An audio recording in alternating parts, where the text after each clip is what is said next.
On va beaucoup parler, évidemment, c'est l'actualité du jour de cette rencontre entre Laurent Nunez et 9 syndicats, ce qui est important, et on va y revenir avec vous, mais on va prendre direction place Beauvau. On va retrouver notre équipe qui est déjà sur place, Anaïs Baucher et Manon Varaldo. Anaïs, je le disais, rencontre de 9 syndicats avec Laurent Nunez, avec énormément d'attentes.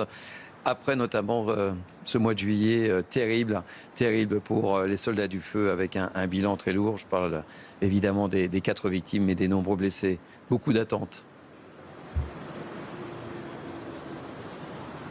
Oui, absolument, Thierry. Ces 9 syndicats avaient appelé déjà à faire la grève le 7 août dernier. Dans un communiqué, ils dénonçaient des difficultés majeures, comme un manque d'effectifs, un manque de moyens criant ou encore du matériel vieillissant. Alors, face à ces problèmes constatés, ils ont adressé plusieurs demandes claires au ministre de l'Intérieur, Laurent Nunez. La première, un financement beaucoup plus important. La deuxième, un recrutement massif de sapeurs-pompiers professionnels. Et enfin, qu'une priorité nationale soit accordée à la santé et à la sécurité des agents. Alors je le rappelle, aujourd'hui en France, on compte 44 000 pompiers professionnels, 200 000 pompiers volontaires et 13 000 militaires qui sont répartis entre Paris et Marseille. Durant les incendies cet été, vous l'avez dit, 4 pompiers sont morts en luttant contre les flammes. Au moins 129 d'entre eux ont été intoxiqués par les fumées. Alors pour discuter de toutes ces revendications, ils vont être reçus à midi au ministère de l'Intérieur qui se trouve juste derrière moi. Une conférence de presse sera organisée à la suite de ce rendez-vous à 14h. Merci beaucoup. On vous retrouvera évidemment tout au long de cette journée pour faire le point sur ce dossier ô combien important. Stéphane Lessieur, vous m'avez dit, on va poser la base. Vous n'attendez rien de concret aujourd'hui? Non, ce qu'il faut déjà dire, c'est que le ministre reçoit les organisations syndicales parce qu'il y a le communiqué de presse aujourd'hui à 14h. Sinon, il ne nous aurait pas reçus. Rappelez également qu'au mois de juillet, il nous a reçus 30 minutes. 1 heure au départ et 30 minutes au final. Donc aujourd'hui, non, on n'attend pas grand-chose parce que dans son mail, c'est pour nous parler de ce qu'on a déjà parlé. Le Beauvau de la sécurité est là pour ça. Et aujourd'hui, le gouvernement n'a pas du tout l'intention, de ce qu'on entend, d'avancer sur ce sujet-là. Si on doit se remettre encore autour de la table pour reparler des mêmes problématiques qu'on parle depuis des mois et des années, on n'y arrivera pas. En plus, cet été a été terrible, je l'ai rappelé, Anaïs l'a rappelé. Il serait peut-être bon, à un moment donné, d'agir de manière urgente. C'est le moins que l'on puisse dire. Il faudrait surtout que l'État prenne son rôle de régalien sur la sécurité, notamment pour les sapeurs-pompiers, puisque la sécurité, ce n'est pas simplement que les forces de l'ordre, c'est également les sapeurs-pompiers. Et aujourd'hui, l'État est complètement défaillant dans le financement des SDIS, des services départementaux. Les services départementaux sont financés par les communes et le département, plus une taxe sur les assurances que l'État collecte et redistribue dans les départements. Mais l'État ne donne pas. Il donne 800 millions pour la sécurité civile, mais ce n'est pas pour les départements, c'est complètement différent. Plus d'argent, plus d'effectifs. Plus d'effectifs professionnels. Et on a 3000 sapeurs-pompiers volontaires qui ont le concours, qui n'ont pas de poste. Voyons, donc on peut recruter très vite. Et pourquoi ils n'ont pas de poste? Parce que les départements sont saturés et ne peuvent plus débloquer de l'argent, en fait. Donc on fait... Alors, certains collègues disent qu'on tricote. On bricole et on tricote en même temps, en fait, pour réussir à armer nos camions. Aujourd'hui, on en est là. Et aujourd'hui, est-ce que c'est une première qui est cette intersyndicale, 9 syndicats qui appellent à se mobiliser? Alors l'intersyndicale, elle a déjà existé. Par contre, une conférence de presse avec tout le monde... C'est bien ce qui me semblait. C'est la première fois, c'est donc historique. On n'a pas peur de dire le mot. Et ce qui va se passer au mois de septembre sera certainement aussi historique. C'est-à-dire ? C'est-à-dire que, alors je ne vais pas vous en dire plus parce qu'il y a la conférence de presse qui est là, mais vous savez que septembre, il y a le 29 qui a été déjà déposé par les organisations syndicales de la fonction publique. Donc là, on est plus sur du personnel. On va forcément se greffer quelque part entre le 15 et le 29, ça c'est sûr. Quentin, rendez-vous important pour Laurent Nunez aujourd'hui? Oui, évidemment, rendez-vous. Et attention aux réponses, parce que les sapeurs-pompiers sont dans l'attente. Mais visiblement... Évidemment, et ça pourrait chauffer, donc on l'a compris, pour le gouvernement les prochaines semaines s'il ne fait rien. Évidemment qu'il y a des attentes qui sont quand même concrètes sur le fond et des attentes qui durent depuis un moment. Évidemment, le budget, c'est-à-dire qu'il y a 2 piliers pour le budget des pompiers, vous l'avez dit, le SDIS, le service départemental d'incendie et secours, de 6 milliards d'euros, mais financé à 54% par les départements. On pourra peut-être s'attendre à que l'État prenne une part là-dedans. Et puis la sécurité civile, c'est à peu près 1 milliard d'euros. Là, c'est entièrement financé par l'État. C'est la sécurité civile qui s'occupe notamment d'acheter les Canadair, les fameux Canadair Canadair, les fameux Dash. Si l'État a mis un petit peu plus d'argent ces dernières années sur ce budget précis, ce n'est évidemment pas assez. Et on l'a vu ces dernières semaines avec un manque criant de moyens concrets sur le terrain, avec un manque de Canadair, manque de Dash, etc. Et ensuite, vous l'avez évoqué, la loi sur le Beauvau de la sécurité civile, c'est quand même très symbolique. C'est-à-dire qu'il y a une conférence en 2024 qui devait déboucher sur une loi d'ampleur. Finalement, il ne s'est absolument rien passé. 2 ans après, il ne s'est absolument rien passé. Laurent Nunez, on reparle ces dernières semaines. Sébastien Lecornu aussi, dit qu'il pourrait peut-être déposer une loi à l'automne, mais finalement, absolument rien n'est sûr. On peut comprendre que les pompiers soient en colère, qui ont l'impression de se faire totalement balader. Stéphane. Oui, dites-moi. Non, vous m'avez fait signe, vous vouliez prendre la parole. C'est pour ça que je vous la donne. Ah, pardon. Oui. Ce que je voulais rebondir sur ce que vous étiez en train de dire. Ce qui est important de comprendre, c'est que la sécurité civile française, c'est le parent pauvre du ministère de l'Intérieur. Ça, c'est la vérité, en fait. Aujourd'hui, le ministre de l'Intérieur, il n'a pas le temps de s'occuper des sapeurs-pompiers. Il a un agenda qui est suffisamment chargé. En fait, on l'emmène un coup à droite, un coup à gauche, et les pompiers, c'est pas son domaine. Et si je vous parle aussi de la façon dont est géré aujourd'hui en haut lieu les sapeurs-pompiers, c'est catastrophique. C'est des hauts fonctionnaires qui nous gèrent. On nous appelle les soldats du feu. Est-ce que les militaires sont gérés par des hauts fonctionnaires ? J'ai rien contre les hauts fonctionnaires, je vous le dis tout de suite. Mais à un moment donné, la culture sapeur-pompier, si vous comprenez déjà pas ce que c'est qu'une ligne d'attaque, une mise en sécurité, enfin, je ne vais pas vous faire tout le lexique des sapeurs-pompiers, mais comment voulez-vous prendre les bonnes décisions ? Et franchement, on l'a vu à Bordeaux, quand il y a la conférence de presse avec le président, la préfète de région. Ouais. Vous vous rappelez de ce moment-là où ils sont pas hors sol, en fait, ils sont satellisés. Ils ne comprennent rien. Le président découvre que les Canadair ne peuvent pas larguer la nuit. 10 ans de pouvoir, on en est là. Excusez-moi, mais à un moment donné, ils sont bien gentils. Et puis, je veux juste redire quelque chose sur le mouvement d'aujourd'hui. Je tiens quand même à dire que l'État a essayé d'empêcher les organisations syndicales de pouvoir faire leur conférence de presse devant Beauvau. C'est-à-dire qu'on nous a demandé de ne pas le faire devant Beauvau, de nous décaler, de nous mettre ailleurs. Alors qu'on est dans un pays où on nous dit tous les 4 matins la liberté d'expression, je crois que c'est même un de vos slogans, la liberté d'expression, on est d'accord ? Je vous confirme, et on connaît bien le sujet. Vous savez, on connaît bien le sujet ici. Écoutez, je suis désolé, mais l'État, comme d'habitude, l'État est toujours en train de dire aux autres ce qu'il faut faire, mais n'est jamais bon pour l'appliquer à lui. Et là, vous nous dites, sur ces news, il ne voulait pas que vous fassiez votre point presse devant Beauvau. Ah non, pas devant Beauvau, c'est sûrement trop bien pour nous, je ne sais pas. Enfin, je ne sais pas. Là, pour le coup, il faut demander au service de l'État pourquoi ils ont mis la pression sur les organisations syndicales, pour le coup. J'ai vu mes invités réagir, Judith Vintraube, Joseph Massescaron. C'est lunaire ce qu'on entend là ce matin sur CNews. C'est totalement lunaire. Ils ont peur des débordements commis par les pompiers parce que vous êtes très connu pour saccager et créer des désordres quand vous manifestez, n'est-ce pas ? On est surtout... Ça doit être ça. Non, mais plus sérieusement, le manque d'effectifs. Moi, quand je vois qu'Emmanuel Macron avait promis de supprimer 120 000 postes de fonctionnaires, il a été élu en 2017, et qu'en fait, depuis 2017, il en a créé 326 000, et que j'entends que les effectifs manquent chez les pompiers, ce qui est une absolue vérité, je regarde où ont été créés ces postes de fonctionnaires. Réponse, dans l'administration d'État, dans la territoriale et un petit peu dans la fonction hospitalière. En gros, les postes où des agents, alors là je parle des agents de l'État, les fonctionnaires payés par nous, sont absolument nécessaires, n'ont pas peu été pourvus. Par contre, derrière les bureaux, ça a augmenté. Et on peut dire exactement la même chose pour la police. Donc, ce que vous dites, en gros, c'est ce qu'on constate tous les jours.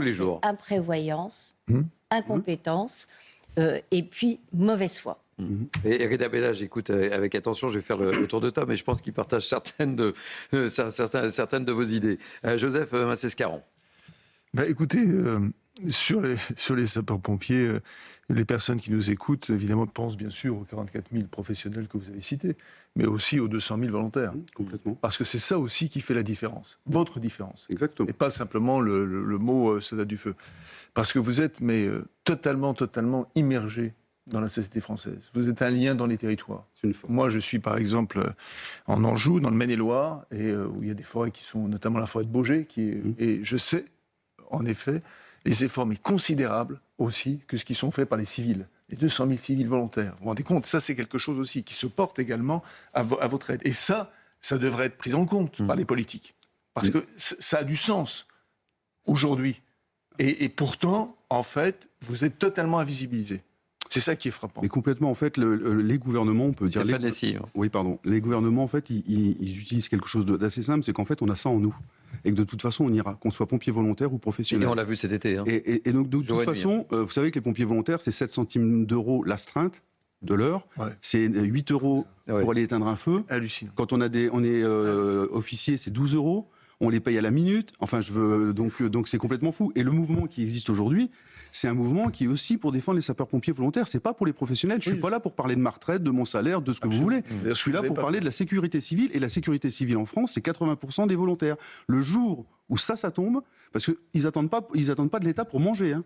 Ils sont là parce qu'ils ont la flamme, la vraie flamme. Foi. Exactement, la foi. Mais on se rend compte aussi que depuis quelques années, le taux d'engagement est de 5 ans. Moi, quand j'ai commencé en 94, les gens faisaient 30 ans, 35 ans. Les gens ne restent plus, en fait. On leur en demande tellement, on a professionnalisé la sécurité civile, ce qui était un bien, puisque de toute façon, on n'est plus des pompiers de 1950. Mais d'un autre côté, vous imaginez pas tous les efforts que les sapeurs-pompiers doivent faire pour aujourd'hui être là. Et je vous parle pas des professionnels qui travaillent 24 heures, comptez 17. Vous voyez, on peut parler de tout, en fait. Mais ce qui est important aujourd'hui, c'est vraiment cette sécurité civile. C'est un bien commun. Et si on ne le défend pas, on pourrait me dire, il y a plein d'administrations qui aujourd'hui disent, il n'y a pas assez de... Mais ok, mais c'est différent. La différence qu'il y a, c'est ce que vous avez dit, c'est le volontariat. Si on fait tomber le volontariat, on est mort. Je vous le dis, on est mort. Ah oui, sur la proximité, vous êtes un ciment de c'est la société française, là, franchement, et pas simplement dans les campagnes. Et c'est un lien social dans cette génération aussi. Bien sûr. Dans les générations, pardon. Je pense le tour de table, Raphaël Steinville. Ouais, moi je trouve qu'il y a un mal français, c'est de finalement de ce défaut d'anticipation. C'est-à-dire que j'ai l'impression qu'à chaque fois c'est la même petite musique qui se joue. On a connu le Covid et après on a essayé on a pris conscience des fragilités de l'hôpital, de la fragilité de notre système de santé à l'occasion du Covid. Et puis il y a eu un Ségur de la santé dont les effets sont encore très loin de porter leurs fruits. Et là, il a fallu finalement qu'on connaisse ces méga-feux cet été pour que l'opinion publique, je ne parle même pas du pouvoir politique, prenne conscience de l'importance absolument vitale de la sécurité civile et des efforts considérables des pompiers pour nous protéger. Et encore, il y a une sorte de mépris des politiques qui finalement espèrent que l'été se termine pour passer à un autre sujet plutôt que de s'attaquer en profondeur aux réalités de ce métier et de ce qu'il faudrait pour que les pompiers puissent faire leur travail de manière efficace en anticipant justement les crises à venir, c'est-à-dire ces feux, ces méga-feux qui risquent de se répéter compte tenu des changements climatiques que nous connaissons. On n'en peut plus d'entendre en permanence. Moi, je trouve ça, maintenant, ça devient obscène. D'entendre ces petites phrases de politique, qu'il s'agisse de Bayrou, Andelier, peu importe, ces petites phrases, alors que ce qui se joue aujourd'hui est quelque chose d'essentiel. Est-ce que vous les entendez ? La réponse est non. Donc, au lieu de suivre les conseils de leurs conseillers en communication, d'accord, et de leurs experts en expertologie, d'accord, médiatique, il ferait mieux de s'attaquer à l'essentiel. Cela étant dit, vous faites référence à Marine Tondelier, on l'a pas très entendu cet été, me semble-t-il. Non, mais sur autre chose. Oui, bien sûr. Sur autre chose. Oui, on l'évoquait hier. C'est ce que je disais. Sur les lunettes. Mais tous s'y mettent qu'il s'agit d'Attal. Il faudrait qu'ils arrêtent et qu'ils se consacrent à l'essentiel. Parce que, comme le disait Chirac, la maison brûle pour le coup. La maison brûle. Stéphane Lessière. Oui, la maison brûle et je crois qu'ils n'ont pas la capacité de prendre les bonnes décisions, en fait. Je pense qu'ils sont tellement déconnectés que la base, ils ne la connaissent plus, en fait. On leur dit que tout va bien, donc tout va bien pour eux. Donc, c'est pas possible. Eh bien non, c'est pas possible. Et là, vous parliez de la fin de l'été. Mais la fin de l'été, ça va être quoi ? Les épisodes Sévenol ? Une Méditerranée qui est à 30 degrés ? On va connaître des épisodes de méditerranéens, une tempête à l'automne. En fait, ce qu'il faut comprendre, c'est que le dérèglement climatique, c'est pas que le réchauffement, c'est un ensemble. Et ça dure pas 2 mois. Et ça dure pas 2 mois. Vous l'avez vu, il y a 3-4 mois, on avait des régions complètes sous les eaux. Ça reviendra demain, c'est évident. En fait, et la sécurité civile, ce qu'elle sait faire, c'est avoir de l'avance sur ça. Sauf qu'on a pris 15 ans de retard. Donc le président Macron, effectivement, a bien multiplié par 2 la dotation pour la sécurité civile. Mais il est à peine arrivé à 2017. La vérité, elle est là, parce que les interventions continuent d'augmenter, parce qu'on fait le travail du privé, parce que certaines missions du privé ne sont pas faites. Donc c'est des pompiers en moins qu'on peut engager sur nos propres missions. En fait, il y a tout à revoir. En fait, on est quand même devenus un peu Non, je veux dire un gros mot, Non, donc je ne mais, vais pas le dire, mais la parole est libre sur ce plateau. Donc, on est les cocus de la République, excusez-moi. Enfin, je suis obligé de vous le dire comme ça parce que parce qu'il y en a ras-le-bol et que ça fait des années qu'on dit la même chose. Et quand tout à l'heure vous disiez, oui, mais vous êtes un peu violent par moment, parce qu'en fait, on nous prend pour des imbéciles. Non, mais j'ai bien compris. Oui, bien sûr. Mais on nous prend pour des imbéciles, en fait. Quand on va demander des postes, on nous envoie quoi? Les centaures. Donc je peux vous dire que quand les centaures, vous... Oui, on est d'accord. Vous savez, on connaît le sujet. Quand les centaures arrivent en Gironde, pour la première fois de notre vie, les centaures sont à nos côtés. On espère juste qu'aujourd'hui, en principe, ils ne seront pas là, et qu'au mois de septembre, le ministre de l'Intérieur ne nous remettra pas les centaures en face. Et avant de donner la parole à Reda Bellach qui vous écoute et qui nous demande attention, parce que je pense qu'il peut faire un copier-coller de certaines de vos paroles, mais quel va être le ton ce midi avec Laurent Nunez? Comment les choses vont se passer? J'ai envie de savoir. J'ai envie d'anticiper. Moi aussi, j'ai envie de savoir. Non, mais vous, comment vous allez aborder le sujet? Moi, je pense surtout c'est à lui de parler. Je pense qu'on a suffisamment parlé. D'abord, vous allez lui poser des questions, je suppose. Je pense qu'il va prendre la parole comme tout bon élu. Oui, il va introduire. Mais ensuite Et après, on va lui demander qu'est-ce qu'il met en place tout de suite, en fait. Puisque le Beauvau est là. Il est sorti en septembre 2025. On est en 2026. Il va avoir un an, dans 15 jours. Donc, il y a déjà beaucoup de choses inscrites, en fait. Il va y avoir une loi de programmation pour les finances de 2027. Qu'est-ce qu'il décide de faire? L'État met la main à la poche ou met pas la main à la poche?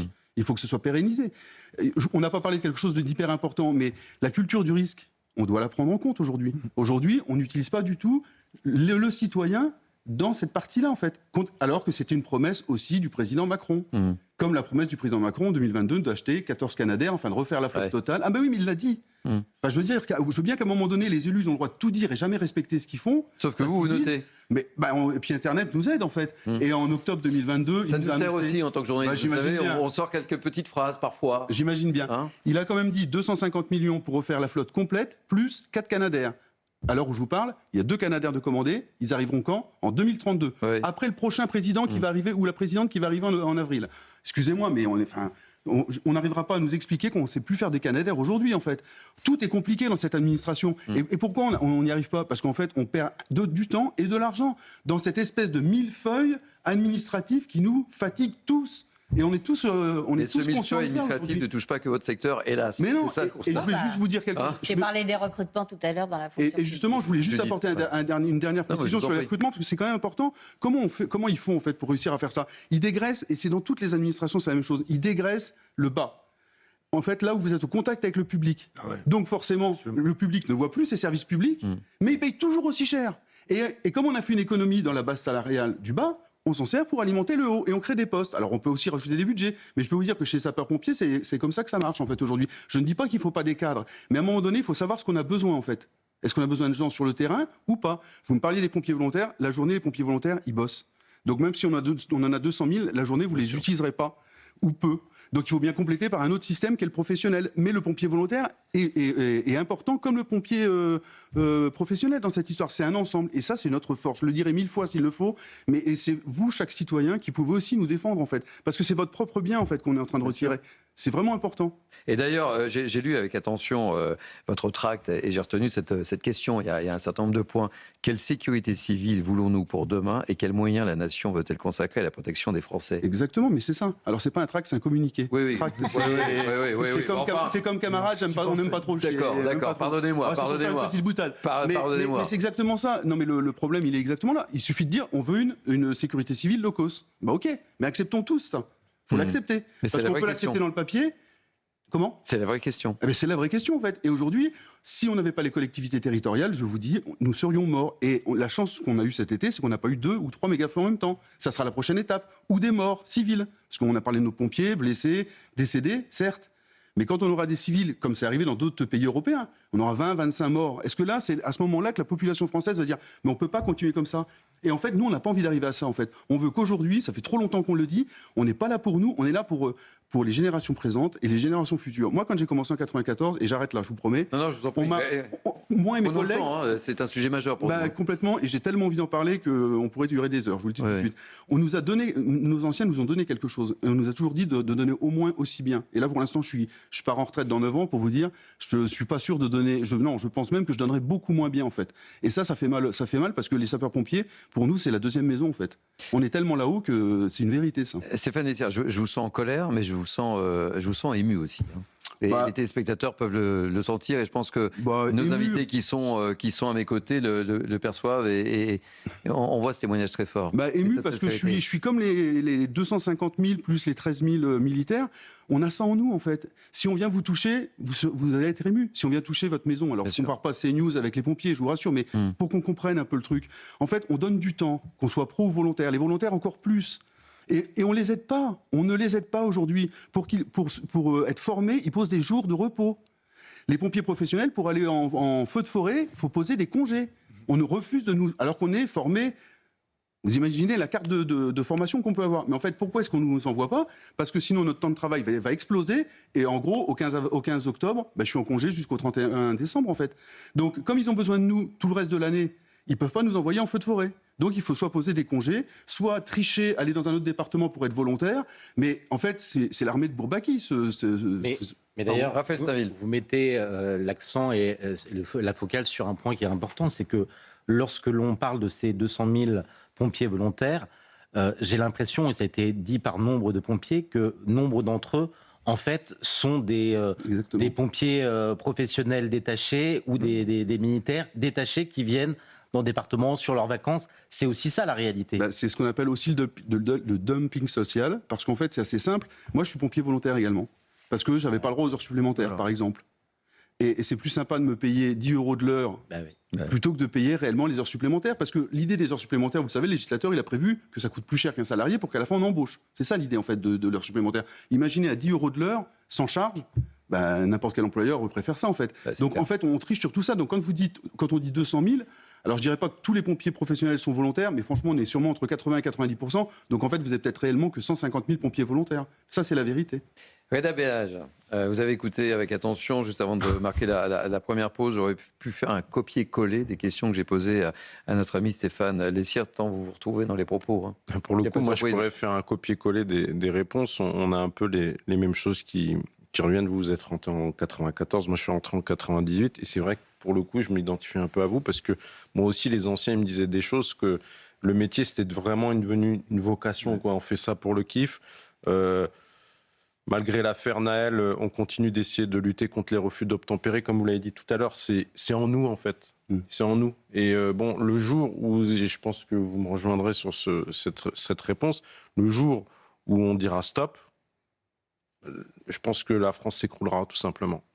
Et ce jour peut arriver à n'importe quel moment, parce que si, en tout cas, concernant nous, s'il y a un mort chez nous, on ne l'acceptera pas, parce que à force de dénoncer, à force d'alerter, et qu'il ne se passe absolument rien, aujourd'hui, nous aussi, on rencontre le ministre, on a des revendications, les pompiers ont des revendications, c'est que, comme vous l'avez dit tout à l'heure, madame, c'est qu'il y a un vrai problème, en fait. Et nous aussi, on a eu le même problème, nous aussi, le président a annoncé 10 000 policiers en plus, non, il y a eu 10 000 départs en retraite qu'on a remplacés. Et en attendant, la violence, elle s'est fait plaisir en France, elle a augmenté. Et comme vous l'avez dit tout à l'heure, vous, c'est avec les méga-feux, nous, c'est avec la violence. On a une méga-violence en France qui, elle aussi, en termes de capacité, d'effectifs et sur l'aspect missionnel aussi, je vous rejoins à 100%.